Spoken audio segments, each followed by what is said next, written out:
como criar o client config para a gente criar um client HTTP em KMM, usando tudo que a gente já criou até então dessa estrutura aqui, ó. Na aulinha anterior a gente definiu o nosso environment, fez toda essa parte aqui, ó, de injeção de dependências, preparou todo o terreno para que agora a gente possa criar o nosso client config e um client HTTP para a gente poder disparar requisições HTTP em KMM. E aí, saberia fazer?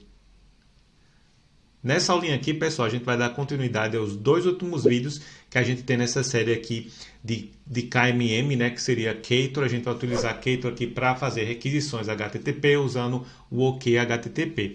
E aqui eu estou trazendo sempre esse UML aqui para vocês, para contextualizar vocês no início da aula, porque isso seria uma aula, se eu não fizesse dessa maneira, muito extensa e que não ia ser de fácil de gestão. E a ideia aqui do canal é o quê? Te agregar valor e te fazer com que você não perca tempo no seu ambiente de desenvolvimento. Então tá aqui, ó, like, subscribe, porque você vai precisar disso e vai se lembrar de mim, certo? Bem, vamos dar continuidade aqui, minha câmera desfocou, volta ao normal aí.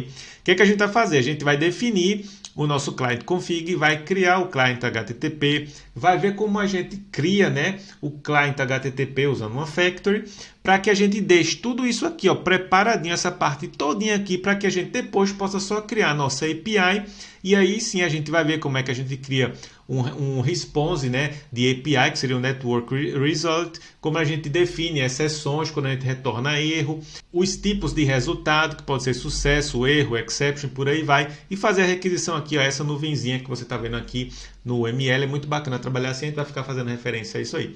E aí, os nossos repositórios vão ficar fazendo uso das nossas APIs que a gente for definindo no decorrer dessa série aqui, certo? Dado que a gente tem contexto agora, vamos voltar agora para o nosso Android Studio e aí vamos bater os três pontozinhos, que seria criar aqui o nosso client config.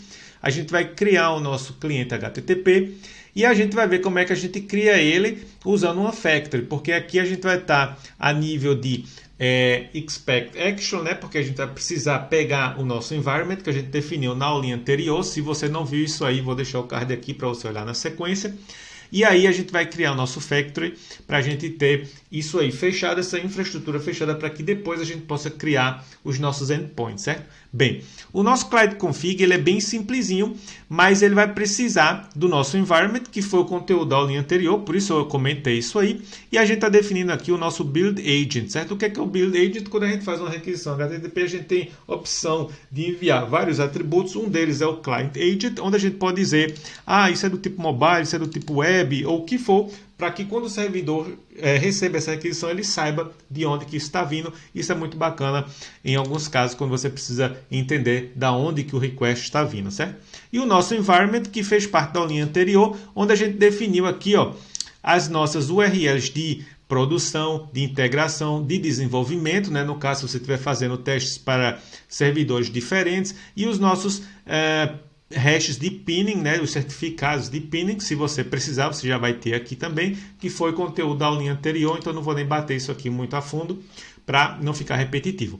Bem, uma vez que a gente fez isso aqui, ó, que a gente definiu esse carinha aqui, o próximo passo seria a gente pular para o nosso diagrama de novo e entender o que é que a gente vai precisar. A gente vai precisar agora, ó, de uma implementação do client HTTP, certo? Ou seja, do HTTP client. Então a gente vai fazer uma definição de expect aqui dentro do common, para que a gente possa pegar as implementações referentes a cada plataforma, porque cada plataforma implementa isso de uma maneira diferente. A iOS implementa isso de uma maneira e Android implementa isso de uma maneira.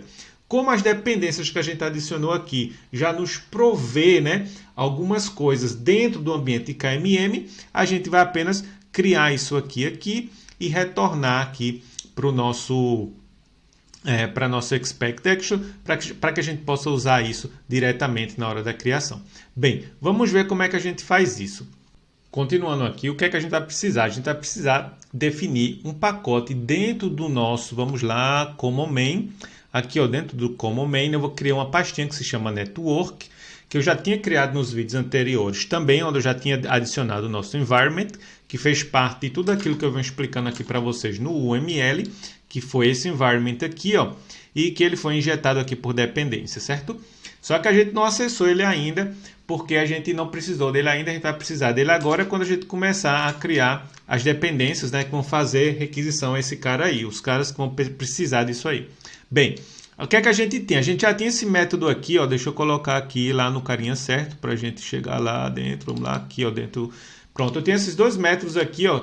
Na verdade, eu tinha, no vídeo anterior, eu tratei isso aqui, e agora eu estou tratando esse carinha aqui, onde eu defino um expect, onde eu digo get HTTP client, né? E aí eu vou passar o meu config, que eu acabei de criar e mostrei para vocês. Por quê? Porque o config, ele contém o environment, né?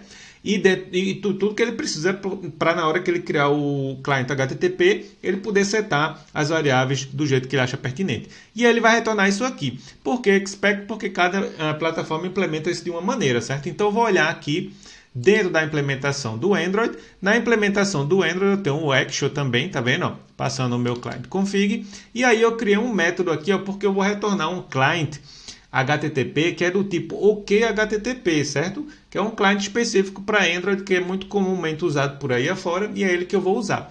E aí eu criei esse carinha aqui. Se eu for olhar a parte de iOS, deixa eu voltar lá para baixo para a parte de iOS, só para ficar claro aqui para você. Ele foi implementado dessa maneira aqui, ó, usando um outro client aqui, ó, tá vendo? O client do Darwin, tá vendo? E aí eu tenho o Engine aqui, e aí eu posso fazer algumas configurações. Eu até comentei isso aqui porque eu estou trabalhando na máquina Windows, né, para gravar esses vídeos, então ele não tem acesso a tudo que é coisa que precisa. E aí eu comentei isso aqui, mas na minha máquina Mac, né, isso aqui roda. Como o iOS ainda não é o foco agora é realmente totalmente voltado para Android. Eu só implementei para ele parar de dar erro. E para você entender como você faria isso aí também, né? No caso, a sua turma de iOS poderia dar suporte a você também. E aqui eu criei um método que seria o create HTTP client, onde eu passo o meu config, tá vendo? E aqui é que é o interessante, é uma factoryzinha que vai me retornar essa configuração, e isso aqui é muito bacana. Vamos dar uma olhadinha onde é que essa factory reside. Se eu der um pulo dentro desse método aqui, ó, deixa eu dar um scroll aqui pro lado, vou pular aqui dentro, e eu criei também, ó, na parte de Android Main. Se eu voltar aqui para o meu gráficozinho, é melhor de explicar isso aqui. Eu estou aqui dentro agora, dentro de Android Main, tá vendo? Eu criei um carinha que vai me retornar essa implementação, tá? Ele não está desenhado aqui não, mas ele estaria aqui e é esse carinha que vai me retornar essa implementação agora. Vamos lá, vou voltar para cá. E aí o que é que eu tenho? Eu defini ele como OKHTTP Client Factory, que o que é que ele faz? Ele vai me retornar no final das contas um objeto HTTP Client, só que é do tipo OKHTTP, certo? Então vamos lá, vou aumentar isso aqui para ficar bacana para a gente. E aí o que é que eu fiz?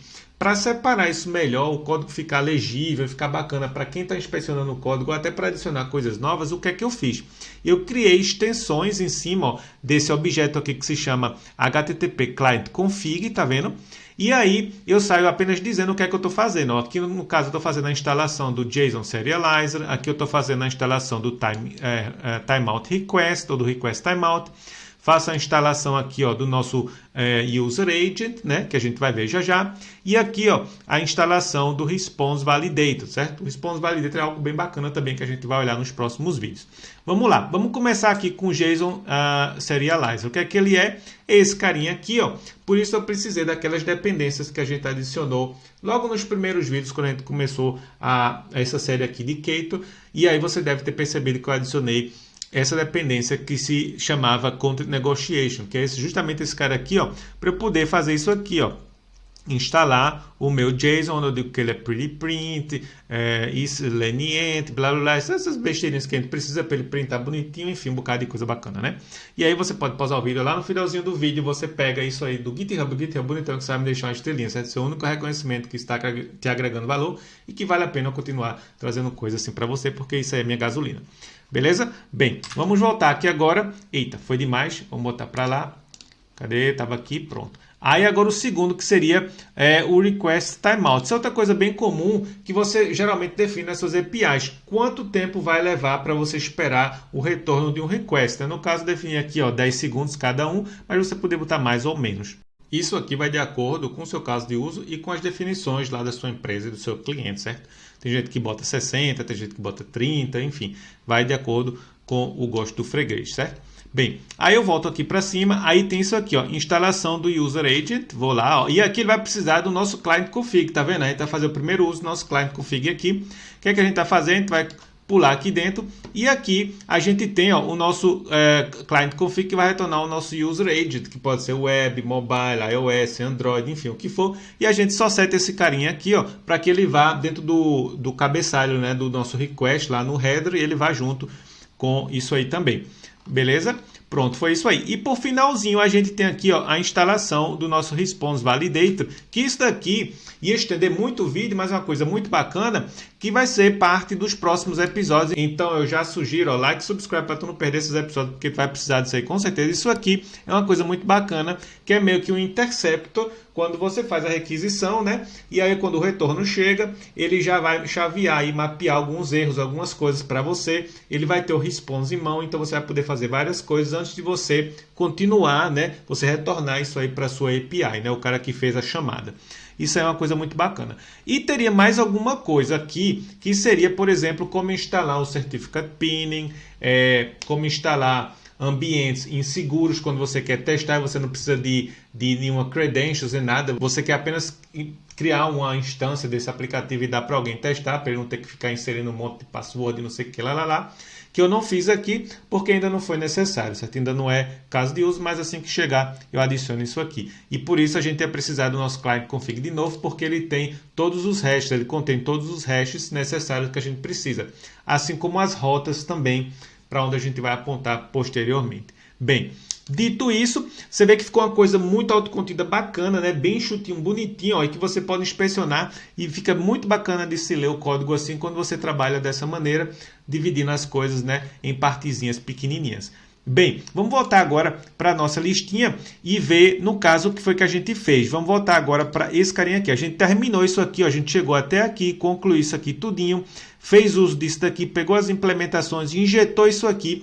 E agora, no próximo vídeo, a gente vai ver como a gente vai definir a nossa API e a gente vai implementar o resultado, vai implementar os erros, né? E vai fazer, talvez, chega até a já fazer uma requisição exemplar para algum canto aí, sei lá, alguma coisa na web aí, onde a gente possa pegar algum resultado, só para a gente exibir isso aí e ter isso em mãos e fechar isso bem redondinho para você que está me acompanhando, né? Porque a ideia do canal aqui é o que? Te agregar valor. Se você está interessado agora no código, você vai poder pegar o código desse GitHub bonitão, que eu sugiro você já correr lá, baixar o código e me deixar uma estrelinha para me dar esse reconhecimento que está te agregando valor, certo? Porque isso é um conteúdo muito bacana, mas você tem que me dizer que isso é bacana para você, senão eu não sei se está te agregando valor. Chega aqui ó, e está com a estrelinha, certo? Aqui, ó, outra coisa, os vídeos que eu já venho agendando, ó, estão todos eles aqui, super atual. Kotlin multiplataforma, mobile, acabou de virar em beta, a gente já está usando faz 2 anos e meio, então muito bacana, tem vários vídeos agendados aqui. Aqui você pode acessar o Telegram para ter um link direto à minha pessoa e ao povo lá do grupo que se ajuda bastante. Um conteúdo mais seleto, como o Wiki, para você estar olhando e pesquisando as coisas. Tem um Discord também da gente. Os vídeos também são publicados ali automaticamente.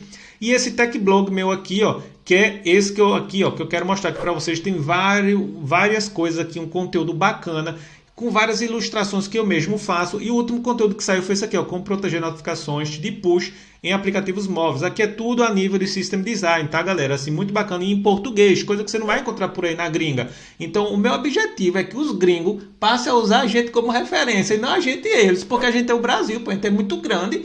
A gente tem muita gente bacana, então bora virar referência aí. Já tem um monte de GDE brasileiro aí, então eu quero que eles passem a usar a gente e digam assim, hoje tem um cara lá, o cara da gringa, eles falando, o cara da gringa que tem um negócio publicado que é rochedo.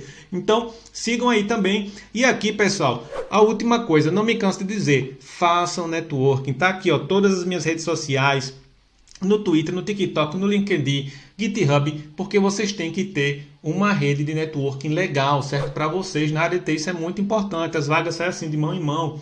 E vocês nunca sabem quando é que a gente vai esbarrar um no outro, né? Então é muito bacana a gente ter esse tipo de coisa. Sugiro fortemente você já começar a fazer networking já, ó, e like e subscribe para não perder os próximos episódios. Te vejo no próximo vídeo. Fui!